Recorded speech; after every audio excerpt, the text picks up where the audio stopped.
O sexo é o impulso humano mais básico que existe. Propaga a espécie. Nos conecta, dá prazer e permeia a nossa cultura.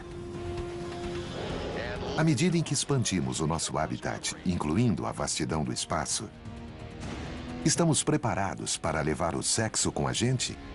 O futuro da raça humana pode depender de uma única pergunta. Pode haver sexo no espaço? Quando o primeiro bebê nascer fora deste mundo, será um dia histórico para a humanidade. As pessoas vão se surpreender com a dificuldade em se fazer sexo no espaço. Já conhecemos o clube do sexo nas alturas. Este é o clube do sexo no espaço. Prepare-se para experimentar o sexo no espaço.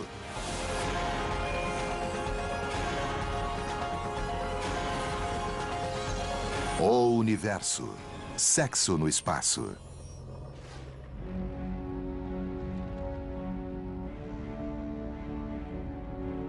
Quando os cientistas imaginam nosso futuro no espaço, veem cidades na Lua, colônias em Marte e, por fim, a expansão humana por todo o cosmo. Se nós vamos ter que fazer o salto entre a espécie terrestre e a espécie celeste, o sexo e a reprodução farão parte desse salto. Mas em termos de fazer sexo no espaço, é mais fácil falar do que fazer. O inimigo número 1 do sexo no espaço são as leis da dinâmica de Isaac Newton. A terceira lei da dinâmica. Para cada ação, há uma reação igual e oposta. Se empurrarmos algo, ele nos empurra de volta. Então teremos de aprender uma nova lei do comportamento humano quando se trata de sexo no espaço. Vanna Ponta está pronta para testar essa lei e audaciosamente ir aonde nenhum homem ou mulher já foi antes. Vanna é autora do romance de ficção quântica Fly, poeta e defensora do espaço. Um dia me disseram no trabalho, sabe, Vanna, algumas pessoas pensam no que vão almoçar amanhã e você está pensando centenas de anos no futuro. Hoje, em Las Vegas, Nevada, Vanna e seu marido, Alan Newcomb, estão trabalhando para se lançar no futuro da exploração espacial humana. Vanna e Alan estão ensaiando para o primeiro teste de uma roupa criada para facilitar a intimidade sexual na falta de gravidade do espaço. Vanna chama sua invenção de Two-Suit. O Two-Suit é uma roupa espacial que tem uma função a mais, pois ela pode ser aberta e fechada com velcro à roupa de um parceiro, com um tecido bem leve dentro que pode expandir. Vanna e Alan farão o primeiro teste do Two-Suit a bordo do G-Force One, um Boeing 737 modificado que reproduz o efeito da falta de gravidade. Quando montamos o interior do G-Force One, discutimos muitas coisas que poderiam acontecer dentro desse ambiente e sexo, intimidade, casais flutuando, com certeza foram algumas das coisas. Acho que o conceito do Two-Suit é perfeito, mas também acho que a filosofia por trás do pensamento de se criar uma roupa para duas pessoas é maravilhoso. Esta não é a primeira viagem de Vanna e Alan a bordo do G-Force One. Vanna foi convidada à viagem inaugural do avião em 2004. Quando eu experimentei a falta de gravidade e a microgravidade, foi uma coisa que eu nunca tinha imaginado. Podemos pensar no movimento físico e executar. Por exemplo, pensei em fazer uma cambalhota e não precisei me esforçar. Foi muito divertido.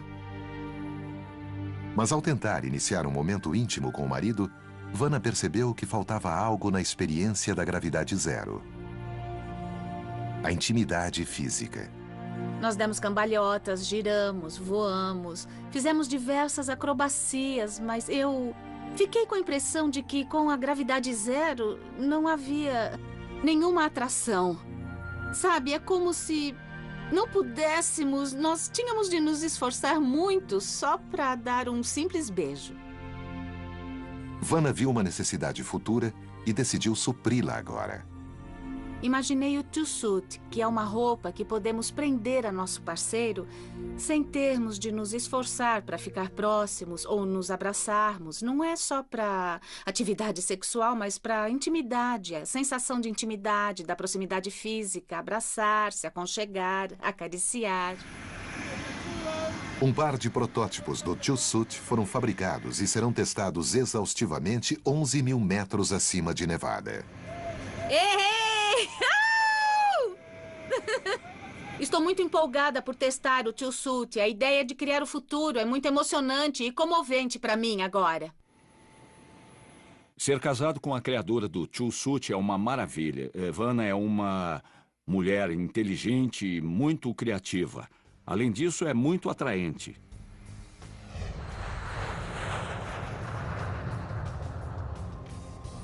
Para criar os efeitos da gravidade zero, o G-Force One faz um voo parabólico vertical.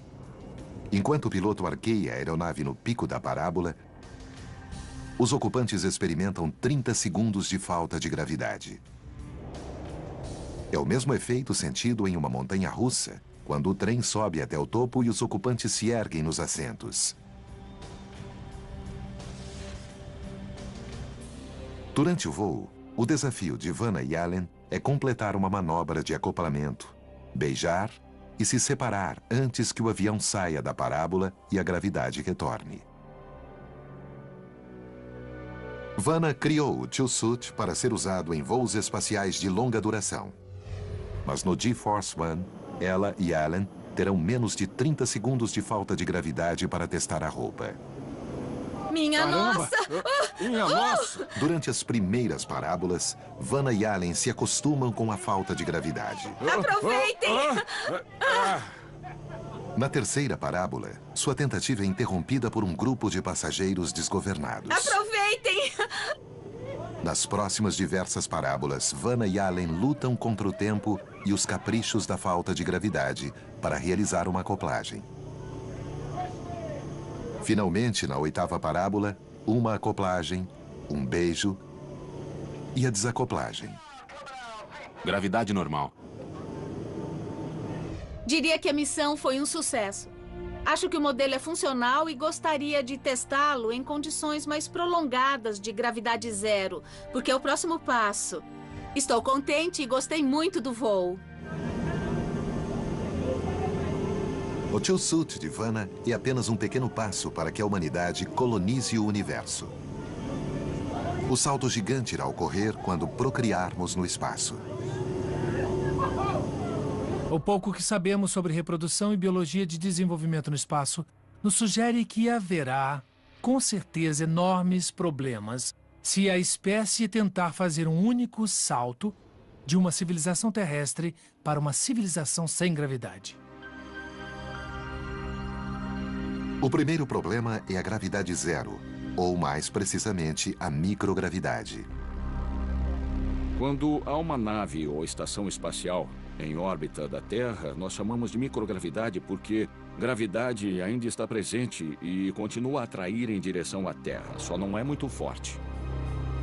Quando colocamos um humano em um ambiente de microgravidade, os ossos perdem cálcio, o coração fica preguiçoso, a pessoa perde massa, o músculo esquelético perde massa, a massa de glóbulos vermelhos diminui e se perde volume plasmático. O segundo problema é a radiação de alta energia. Partículas atômicas que preenchem o vácuo do espaço. É possível que a exposição à radiação provoque esterilidade. Isto tem sido visto em usinas nucleares e nas pessoas que trabalham próximas a altas doses de radiação. Na Terra, estamos protegidos por um campo magnético na atmosfera terrestre das partículas de radiação, mas no espaço elas podem se mover sem obstáculos até que atinjam o tecido humano. E quando isso acontece, podem matar a célula ou apenas danificá-la. Quando é danificada, parte de seu DNA é retirado. E a célula ainda vive e se reproduz, mas começa a sofrer mutação. É o mesmo que chamamos de câncer aqui na Terra. Para ver como a microgravidade e a radiação de alta energia podem afetar a reprodução sexual, os cientistas realizaram testes em animais no espaço. Estudos com animais são o primeiro passo antes que possamos levar uma mulher para o espaço para engravidar ou dar à luz. Então temos a concepção, o desenvolvimento de uma placenta, o desenvolvimento de sistemas orgânicos pré-natais e o processo do nascimento. Tudo isso é comum entre pequenos animais e seres humanos. O primeiro animal a se reproduzir com êxito no espaço foi o peixe Medaka, que voou no ônibus espacial em 1994. No estudo Medaka, os animais se acasalaram, puseram ovos e os filhotes nasceram no espaço, mostrando que todos os aspectos da reprodução são possíveis para o peixe. Mas somos mamíferos e há muitas fases complexas envolvidas no desenvolvimento de mamíferos, desde o início da concepção até o nascimento. Um estudo com ratos a bordo de uma missão espacial em 1995 apresentou um comportamento anormal nos recém-nascidos. Na primeira semana após o nascimento, os filhotes de rato não conseguiam se virar e ficar sobre as barrigas, o que é uma reação característica em ratos. Achamos que, por terem sido gerados na microgravidade, seu sistema sensorial foi pouco estimulado pela gravidade e, portanto, se desenvolveram de modo diferente no espaço. Outros experimentos apresentaram efeitos ainda mais severos. Os estudos demonstraram que os ratos machos que tinham voado no espaço, quando se acasalavam com fêmeas que não haviam voado, os filhotes apresentavam atraso no crescimento e até problemas de desenvolvimento, como hidrocefalia e anomalias nos rins. Os pesquisadores concordam que mais estudos com animais são necessários antes que se possa começar a estudar a reprodução humana no espaço. Estamos nos aproximando dos 50 anos de voos espaciais tripulados e ainda não vimos um único mamífero percorrer todo o caminho desde o óvulo ao embrião, atravessar toda a gestação, nascer, se desenvolver em um ambiente sem gravidade e então ter a primeira geração reproduzida no espaço. Eu acho que precisamos de uma nova prioridade para compreender e entender completamente o desenvolvimento de mamíferos em um ambiente sem gravidade. A chave para a reprodução humana no espaço virá através dos estudos com animais. Mas nenhum estudo animal poderia ter previsto o que um astronauta chamou de efeito Viagra.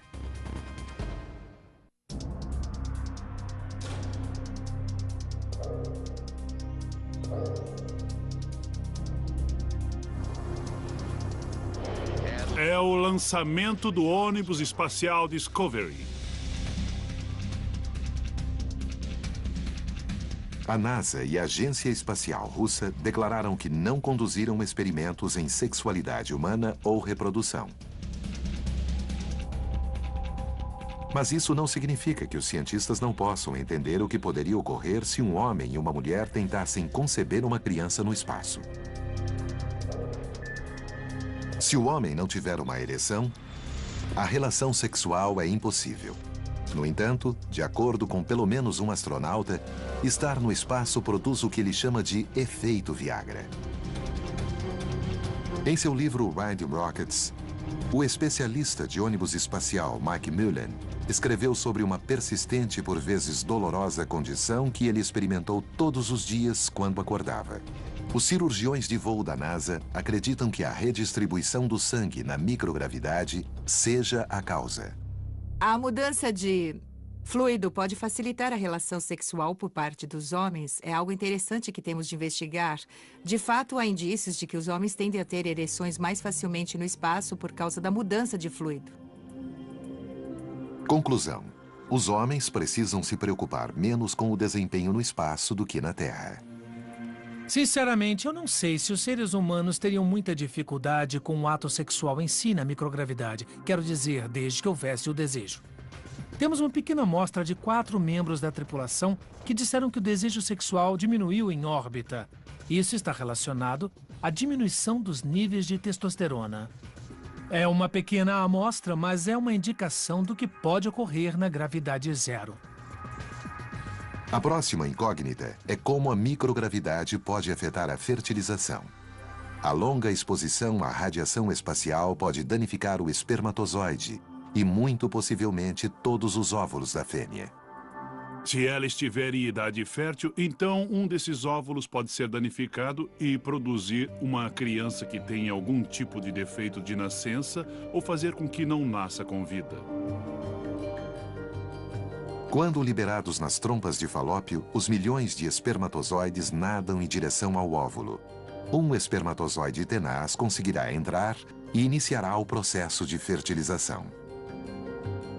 Quando o óvulo descer pela trompa de Falópio e se direcionar para o útero, vai se prender à parede desse útero e começar a desenvolver um suprimento sanguíneo e uma placenta que vai virar um bebê?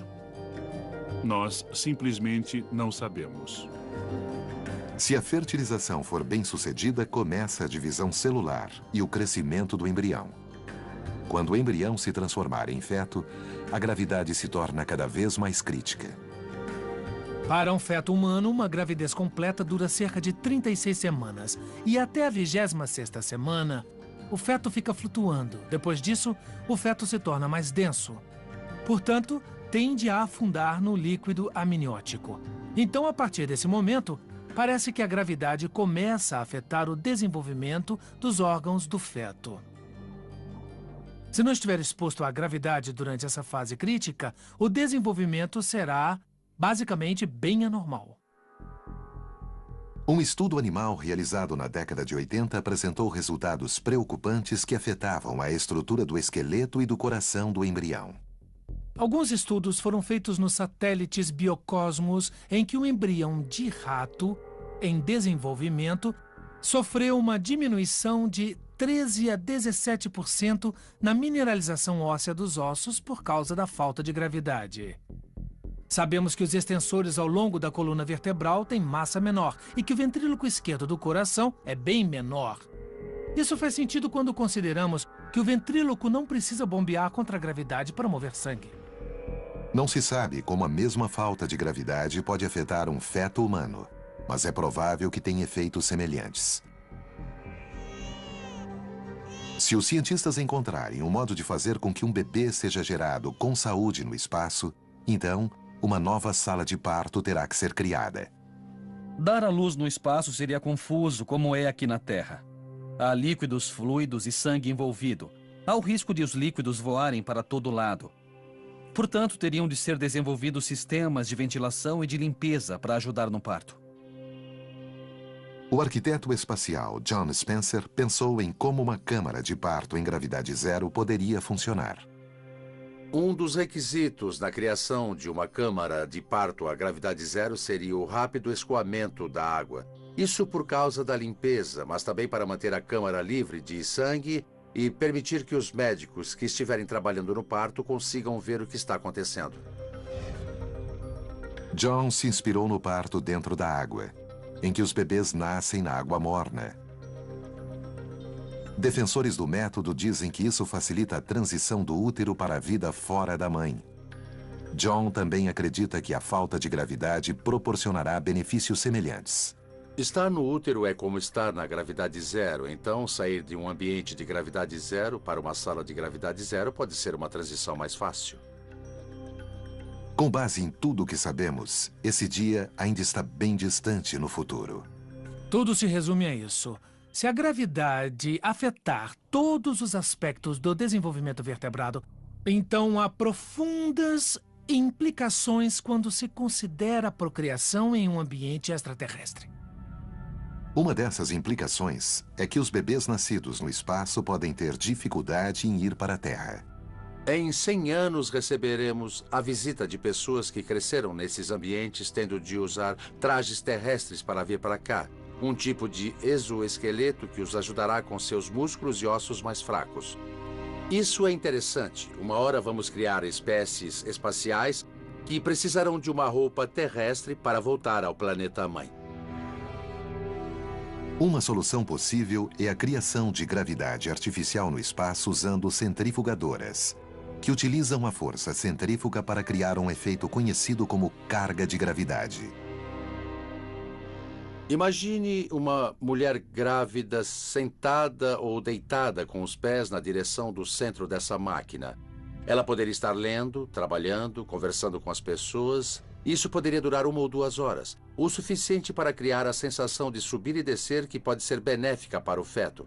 Quando o primeiro bebê nascer fora deste mundo, será uma experiência incrível, será um dia histórico para a humanidade. Os cientistas pensam que é só uma questão de tempo. Acho que uma hora vamos nos reproduzir no espaço. Só precisamos descobrir como fazer isso. Não existe melhor oportunidade para se descobrir como fazer isso do que com a missão da NASA de 3 anos em Marte. Mas o sexo fará parte da viagem?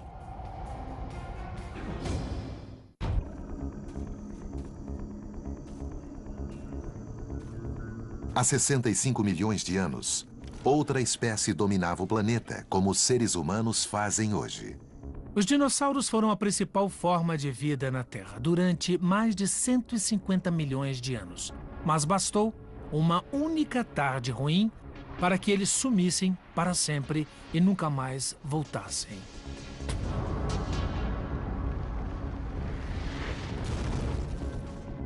É muito importante para os seres humanos sair do planeta, porque se não fizermos isso, a Terra será um ponto único de falha.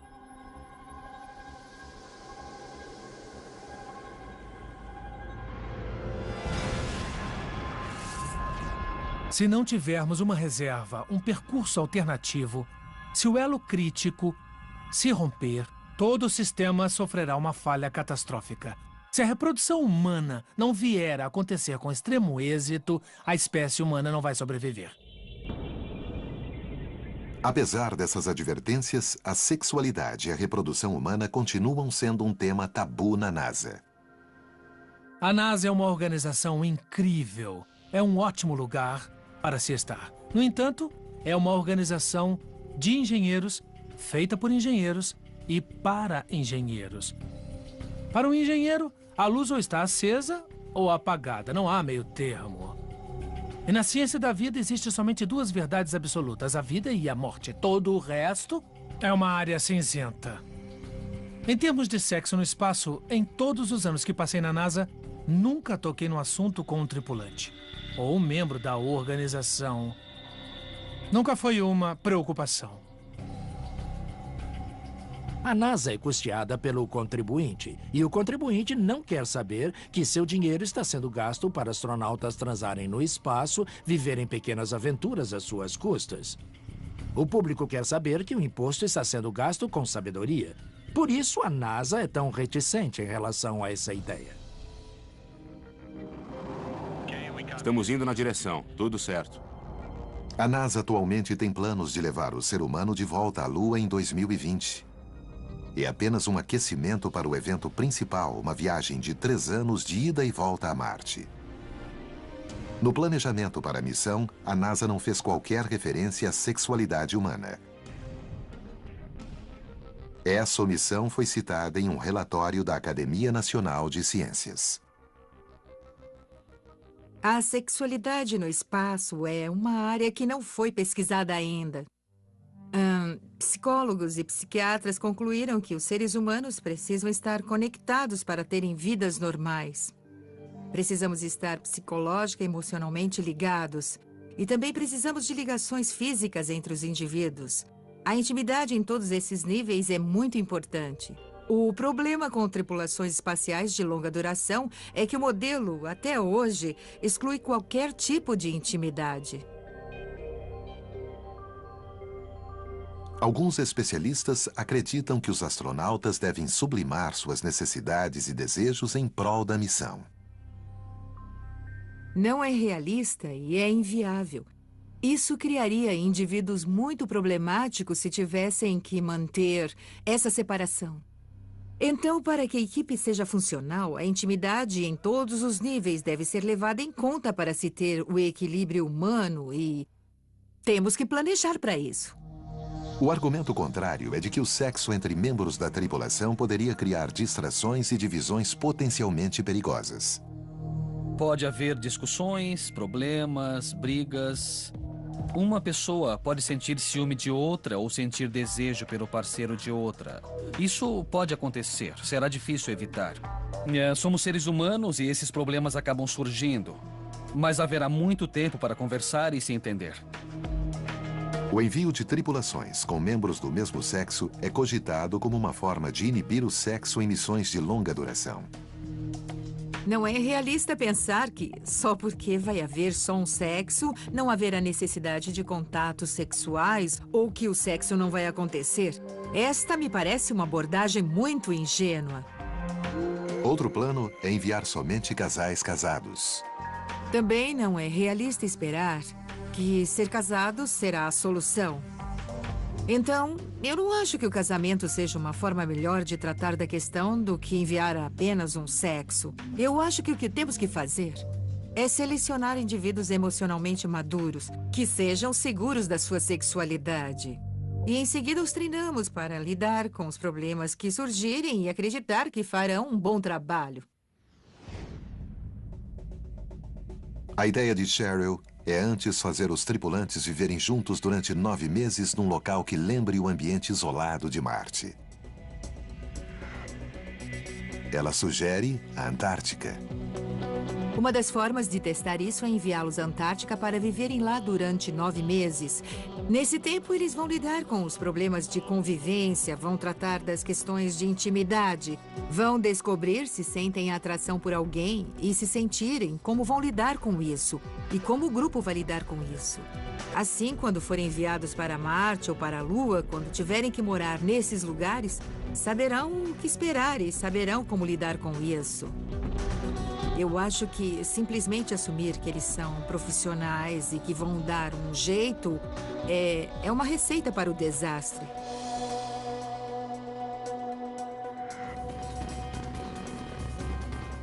Apesar das negativas da NASA e de seu histórico de evitar o assunto, alguns dizem que já houve sexo em um voo espacial americano. Há quem acredite que é irrealista imaginar que, entre as centenas de astronautas lançados ao espaço, pelo menos 2 deles não praticaram algum tipo de parceria cósmica. Não seria surpresa se já tiver ocorrido sexo no espaço. Teve uma viagem que foi um casal no ônibus espacial. Se eles faziam na Terra, por que não no espaço? O casal em questão são os astronautas John Davis e Mark Lee. Em 1992, John e Mark participaram de uma missão de 7 dias a bordo do ônibus espacial Endeavour. A NASA não possui uma política oficial proibindo o sexo no espaço. A NASA nunca disse a ninguém você não deve ter relações sexuais. Espera-se que as pessoas tenham o bom senso de não fazer. Mas existe uma política contra o envio de casais casados ao espaço. John e Mark se conheceram durante o treinamento para a missão, se apaixonaram e casaram pouco antes da partida. Como seria problemático demais substituir um deles na missão, a NASA abriu uma exceção. Será que o restante da tripulação permitiu a eles alguma privacidade? É possível que os outros tripulantes tenham permitido que o casal fizesse alguma coisa lá, mas é muito improvável, considerando a natureza conservadora dos astronautas e da NASA, que alguma coisa assim tenha ocorrido. Não digo que espero que tenham violado os regulamentos, mas realmente espero que tenham aproveitado a chance para consumir uma união num ambiente e numa situação que realmente celebravam a beleza da união de 2 seres humanos. Se o sexo realmente ocorreu, as opções de privacidade foram limitadas. O espaço disponível para a tripulação do ônibus espacial é de apenas 62 metros cúbicos, o equivalente a uma sala de estar de tamanho médio. Dentro do ônibus espacial, o melhor lugar para fazer sexo é a área que leva ao compartimento de carga. Tem espaço para 2 pessoas. Se existe um lugar a bordo, é ali que aconteceria. Atualmente, a Estação Espacial Internacional é bem mais espaçosa do que um ônibus espacial com 350 metros cúbicos distribuídos em 15 módulos. Eu conheço bem o interior da Estação Espacial Internacional. E as áreas mais íntimas da estação são os módulos russos. São mais personalizados, por exemplo, e é onde aconteceria nos módulos russos. Mark Davis e John Lee não negaram nem confirmaram os boatos, deixando vivas as especulações quanto a terem ou não ultrapassado a fronteira final. Cada minuto do dia é registrado e observado pelo controle da missão aqui no planeta Terra. Assim, talvez a coisa mais impraticável, menos romântica e sensual é ter um romance no espaço sideral. Quem se torna astronauta não quer fazer qualquer coisa que possa comprometer a chance desse astronauta voar novamente ao espaço. Se eu tivesse que apostar, diria que os russos estiveram mais envolvidos nas questões do sexo na gravidade zero e do sexo no espaço do que os americanos. Os russos têm mente mais aberta, levaram violão ao espaço, no passado já tiveram cigarros a bordo da estação espacial e bebidas alcoólicas. E por que não? Especular se o sexo no espaço já ocorreu ou se os astronautas já fizeram isso relega o assunto à mentalidade dos tabloides. Eu acho que a questão não é se isso já aconteceu ou não, mas temos que deixar de lado essa especulação sobre o que aconteceu e dizer: vai haver sexo no espaço e precisamos parar de polemizar esse assunto. Tenha acontecido ou não, todos concordam que o sexo no espaço tem algumas vantagens e desvantagens. As pessoas ficam mais bonitas no espaço. Os rostos ficam mais corados. Os seios das mulheres ficam maiores. O rosto fica mais cheio, as rugas desaparecem, as pernas ficam mais finas porque há menos fluidos nelas. As mulheres não precisam de sutiãs porque nada puxa os seios para baixo. Mas a melhor aparência não contribui com a física do sexo na microgravidade. Conforme vimos no G-Force One, o menor toque do parceiro pode fazer o casal girar. A massa ainda está lá, então se alguém empurrar o outro com força, a pessoa vai parar do outro lado da nave e pode sofrer danos graves. É possível fraturar um pênis fisicamente e é muito difícil fazer a operação para pôr tudo no lugar de novo. Diante dos desafios, o que os especialistas diriam se fossem convidados a tentar essa façanha no espaço? Claro! Ah, sim, claro, com certeza. Eu faria sexo no espaço na mesma hora. Sou cientista, e cientistas gostam de observar, de estudar à distância, mas não de participar. Não gostamos de interferir no estudo que fazemos. Para minha mulher, só posso fazer sexo no espaço com ela. Eu não sei mesmo. Realmente nunca pensei nisso. Eu penso mais em dar à luz no espaço. Já vimos a ideia de Vanna Bonta para se ter intimidade sexual em microgravidade. Outro método supostamente testado nos tanques usados pela NASA para treinar astronautas chama-se técnica dos 3 golfinhos. 2 golfinhos, às vezes, têm dificuldade para copular. Um terceiro pode apertá-los juntos para facilitar o processo de cópula. Isso poderia acontecer na gravidade zero. Uma terceira pessoa poderia ajudar ou mantê-lo no meio, num ambiente sem gravidade. O único problema é que ninguém contou aos golfinhos sobre a técnica dos 3 golfinhos. Biólogos marinhos afirmam que isso não acontece. Uma coisa sobre a qual todos concordam é que pelo menos um dos parceiros precisa estar preso. O que podemos ter são alças para as mãos e talvez para os pés, feitas com um material rígido, parecidas com aquelas barras que temos para nós nos apoiarmos na banheira. Qualquer mecanismo que restrinja o movimento, que de algum modo simule a gravidade, facilitaria a cópula no espaço. Poderia ser o velcro. E um dos dois poderia pôr a perna em torno de alguma coisa e se segurar com os joelhos. Acho que a engenhosidade humana vai criar uma coisa que não podemos adivinhar. Quando de fato pusermos as pessoas nessa situação, darão um jeito de fazer. E apoio para os pés parecidos com aqueles que usamos quando esquiamos na água. Para prender a parte de baixo. Para sexo no espaço, pode-se usar um cinto de segurança. Trabalhamos muito na tentativa de fazer RCP no espaço. E se pensarmos bem, a ressuscitação cardiopulmonar é um ato igualmente complexo entre duas pessoas, certo? Criamos um sistema para fazer RCP. Pensamos muito nisso. E sabe o que os astronautas disseram quando avaliaram o sistema? Concluíram que o sistema era muito trabalhoso e que podiam fazer tudo com fita adesiva. Eu não digo que a fita adesiva é um recurso sexual no espaço. Só digo que ela é como a força. Tem um lado bom, um lado sombrio e junta as coisas no universo. A ideia de Harvey parece muito boa para mim. Para começar, não envolve uma terceira pessoa na chamada técnica do golfinho, que seria bem desconfortável para mim.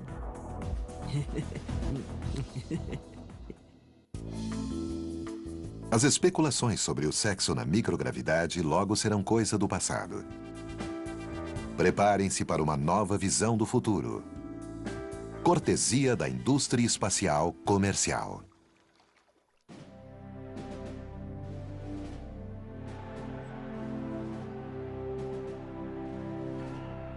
Houve um tempo, não muito remoto, em que a viagem espacial e os viajantes espaciais eram símbolos da sexualidade. O espaço era muito sensual nos anos 60. Se perguntar a qualquer astronauta do programa espacial nos anos 60, ele vai dizer que era considerado uma espécie de deus do sexo. Dois fatos deram banho de água fria nas viagens espaciais. Para começar, a promessa de cidadãos comuns viajarem ao espaço nunca foi cumprida. Houston controlando? Todos imaginavam que o ônibus espacial faria viagens comerciais. A empolgação era grande nos anos 70 após a sensualidade do programa lunar. E então o público em geral ficou muito decepcionado. O motor acionado e temos a decolagem. O segundo fato foi a explosão da Challenger. Isso provocou uma grande mudança na atitude das pessoas. Elas deixaram de acreditar que um dia iriam para o espaço. Mas tudo está prestes a mudar, graças à indústria espacial comercial. A primeira empresa turística a vender voos espaciais é a Virgin Galactic, criação do bilionário britânico Richard Branson. A empresa de Richard Branson está vendendo passagens por $200 mil para ir até a beira do espaço, a cerca de 100 quilômetros, que é o mais perto que podemos chegar de uma verdadeira experiência espacial.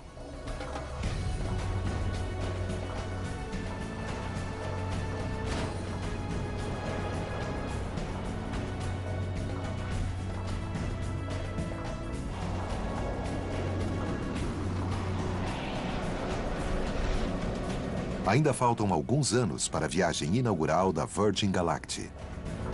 Mas isso não impede que os mais aventureiros com dinheiro para queimar se interessem pelos voos particulares. Me perguntaram sobre a possibilidade de uma lua de mel no espaço.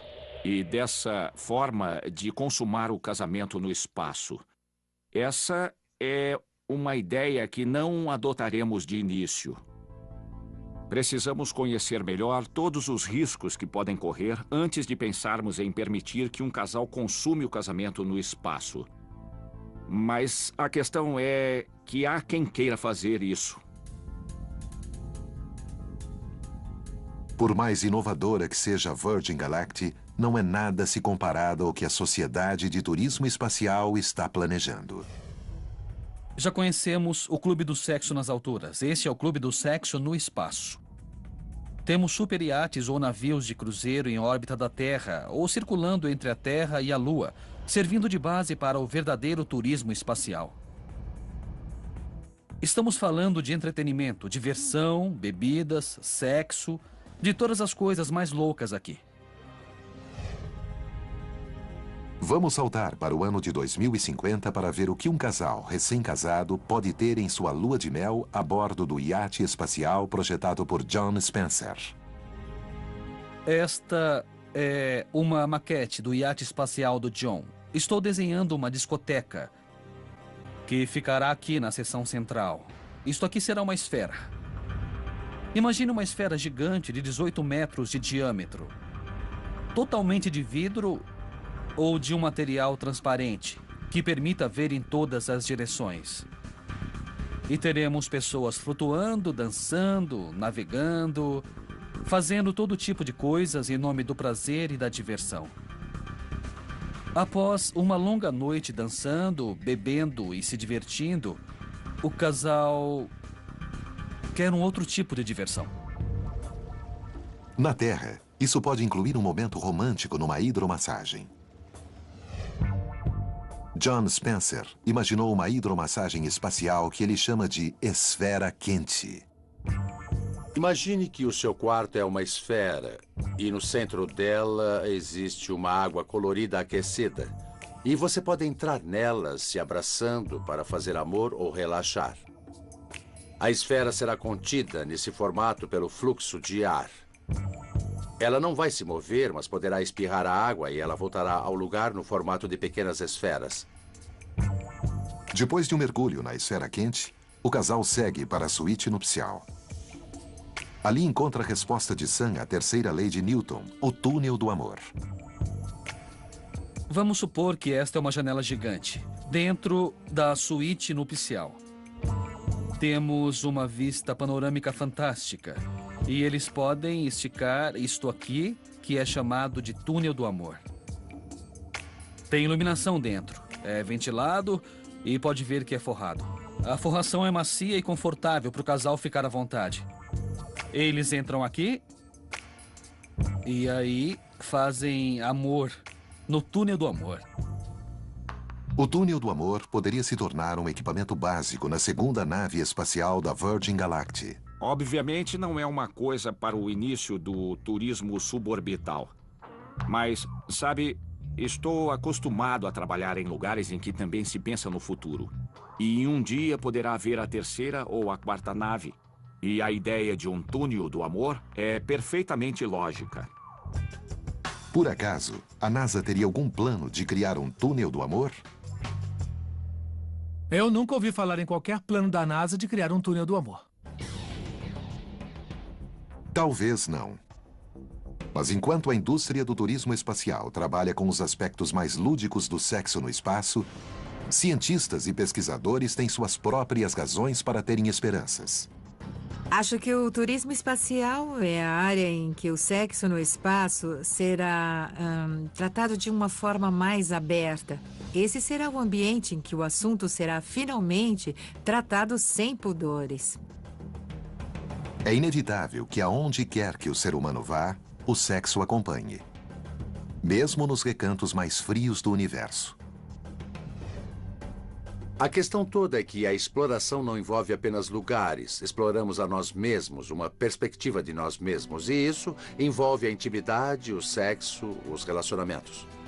Somos filhos, não apenas da Terra, mas do universo.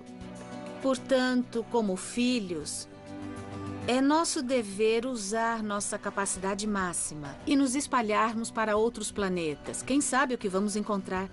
Citando o poeta Dante, os céus giram sobre nós e nossos olhos continuam presos à Terra. O sexo faz parte da experiência humana. E aonde os humanos forem, o sexo também irá. É lógico, é racional, é assim que deve ser. Vanna criou o Two-Suit para ser usado em voos espaciais de longa duração.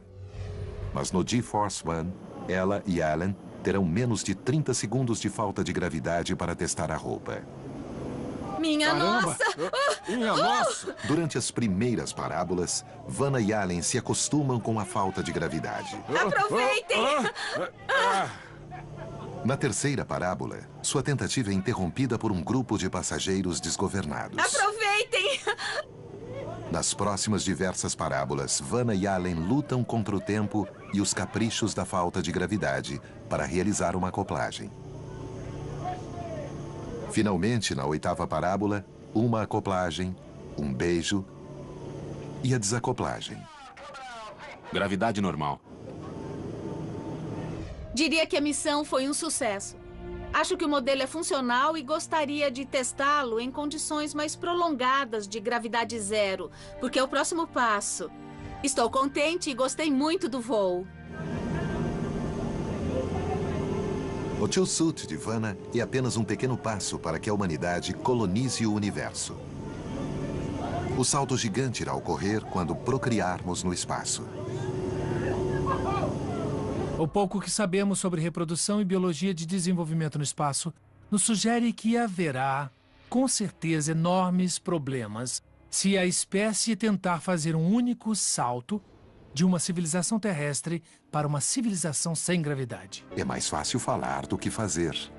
O inimigo número 1 do sexo no espaço são as leis da dinâmica de Isaac Newton. A terceira lei da dinâmica. Para cada ação, há uma reação igual e oposta.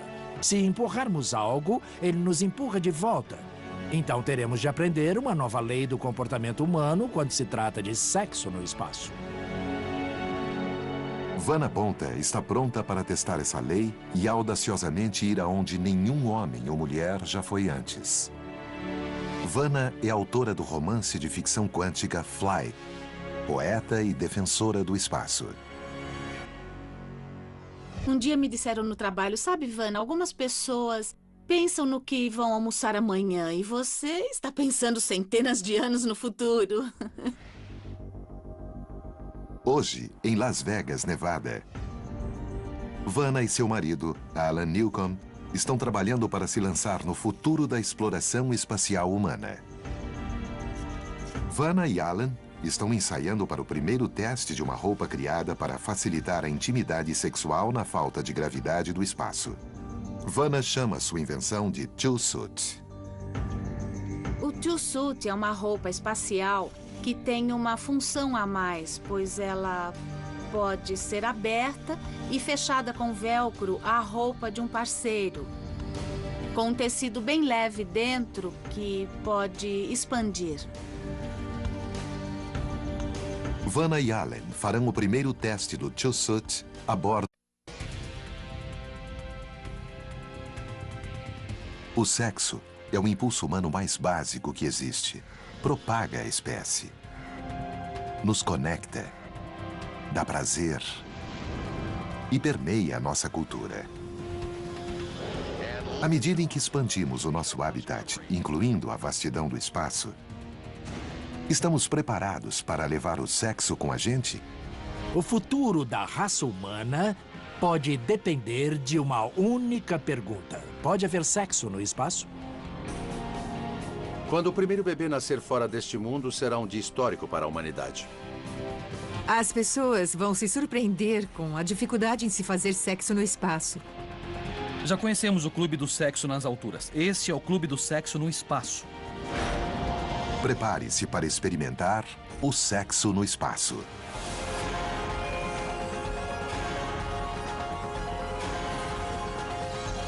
O universo. Sexo no espaço.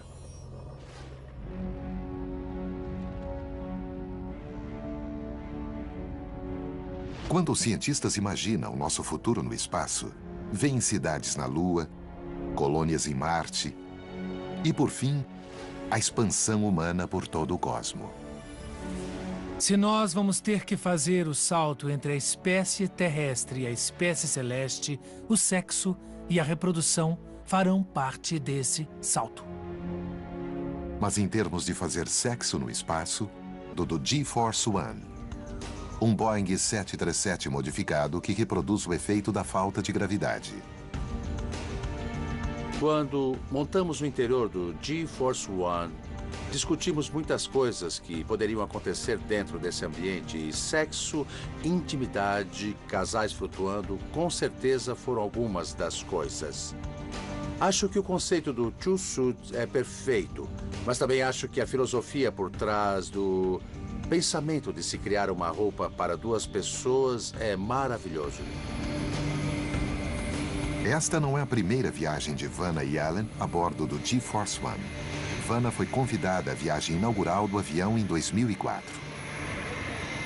Quando eu experimentei a falta de gravidade e a microgravidade, Ah, foi uma coisa que eu nunca tinha imaginado. Podemos pensar no movimento físico e executar. Por exemplo, pensei em fazer uma cambalhota e não precisei me esforçar. Foi muito divertido. Mas ao tentar iniciar um momento íntimo com o marido, Vanna percebeu que faltava algo na experiência da gravidade zero. A intimidade física.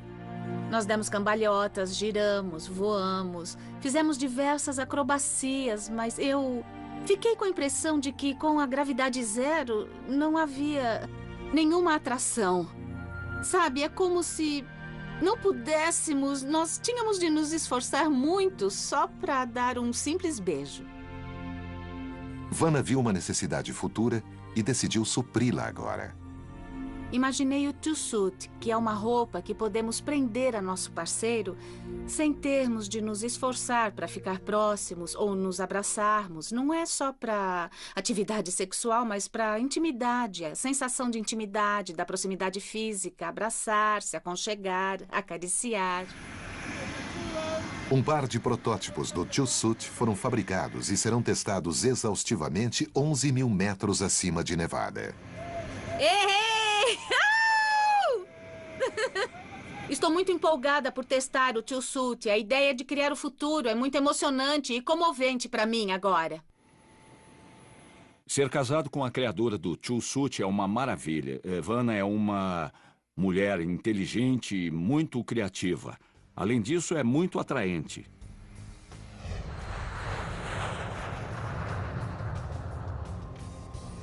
Para criar os efeitos da gravidade zero, o G-Force One faz um voo parabólico vertical. Enquanto o piloto arqueia a aeronave no pico da parábola, os ocupantes experimentam 30 segundos de falta de gravidade. É o mesmo efeito sentido em uma montanha-russa, quando o trem sobe até o topo e os ocupantes se erguem nos assentos. Durante o voo, o desafio de Vanna e Allen é completar uma manobra de acoplamento, beijar e se separar antes que o avião saia da parábola e a gravidade retorne.